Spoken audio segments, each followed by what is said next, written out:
Hello everyone and welcome to the show. It's Ethan from Extreme RC 4x4 and I believe this is the second update of the Axial SCX-10 Jeep Cherokee project, and it's already starting to look a little bit less than an SCX-10. So the first thing here that I've got is Mud Thrasher tires from RC 4-wheel drive. These are 1.55s to match the rest of the tires that I have for this build. One of the things that I was kind of upset about is that they no longer carry these in singles, so you must purchase 2 tires if you want a spare. But the other thing is they still sell rims in singles for your spare. So this is a spare wheel. It's a RC 4-wheel drive 1.55 stock white beadlock wheel is what it's called. I believe it's 6 lug, and this, it looks like it actually comes with 2 extra screws in here, which is nice. I don't believe I got any extra screws with my Trail Finder kit. So the next thing I've purchased is this here steering link kit. It is the Yota 2 steering link set, and I got this because it's just better price for your money. You get 2 links. You get your rod ends rather than just getting this link here with no rod ends and no second link. I believe they do offer that, but I just decided to go this route because I was going to get more for my money. I have purchased the Galenda 2 rear 4-link mount, and this is the Galenda 2 3-link mount for the front axle. And by now you've probably guessed if you haven't seen them yet, but these are Yota 2 axles from RC 4-wheel drive. These come stock in a Galenda 2, but I decided that I was going to put these on my Axial SCX-10 because of their scale looks, and because of the fact that these are narrower. The pumpkin is much smaller, which will give me better ground clearance for these small tires that I have on this truck. And also, this front axle will allow me to run the steering link behind the axle. Now, you might have been wondering why this link here is bent. That link, let me just take it out.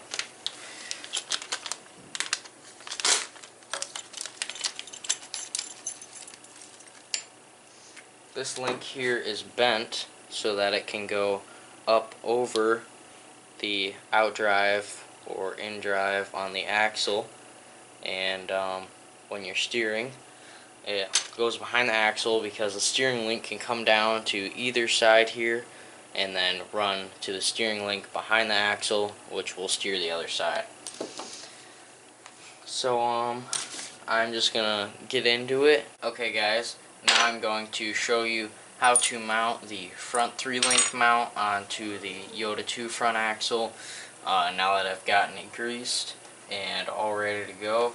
So you're just going to start out with my bid is 5/64 for all this hardware, and I'm just going to start with some Loctite. And first, this piece right here, you want to make sure this is on the right side, that your panhard bar is coming down. It might be different for your truck compared to mine, but mine is going to go onto the passenger side, or the right side, whichever way you want to think of it. And it might be a little bit difficult for you to thread the screws in, just because this is fresh paint in these axles. Then you're going to put on this cross brace here. The next thing I'm going to be doing is building the rear link for behind the axle, and I'm just going to use this hardware that's included with the link set that I've got. So you always want to thread the end into the plastic that doesn't have the hex in it. That way you can get it out of the plastic more easily.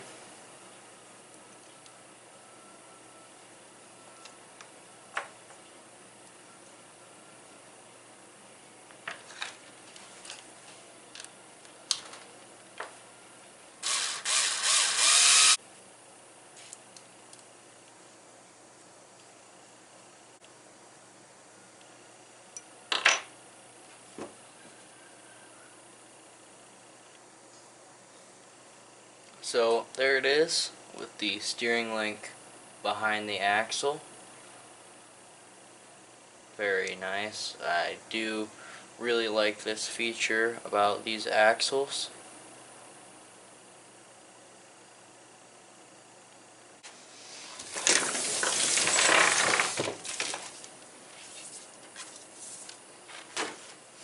Alright, so here you have it. Now that I've put some time into this, it's probably been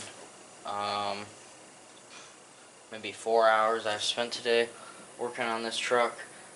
That's going from starting with taking the axles out of the box and getting all the way here. So here you go. This is the front axle under here. I don't have complete steering clearance yet. I'm gonna have to figure that out still. Another thing I could do is just put that steering link in the front there if I needed to, but I don't think I'll need to. Here's the rear axle. You might notice that there's 2 holes for these lower link mounts here, and I decided instead of putting it in the front I had to move it back, otherwise the axle would be clocked forward way too far.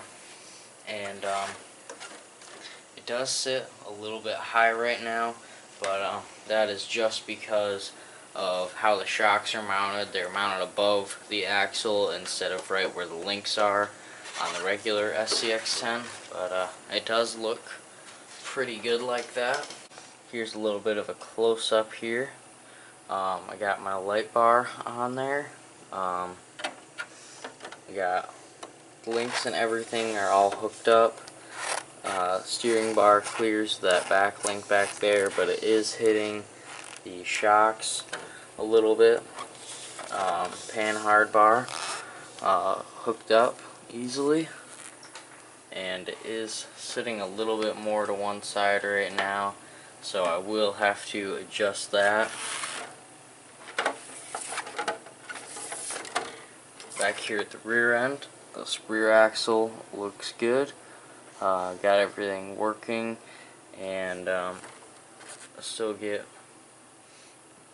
good flex.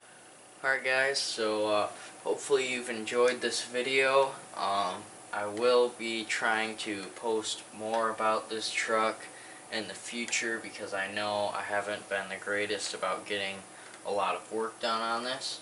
But in the next video I'll have these mud thrasher tires, or one of the tires at least, installed on my rim here, and that'll be as my spare.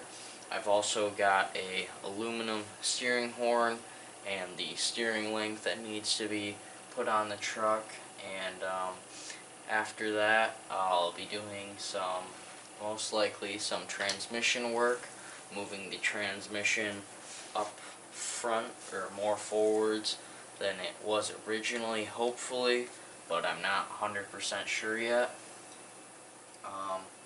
Some of the other things I want to do with this truck is I want to get a bumper built for the front of it, and I'd like to finish up the roof rack, which I have here brazed up.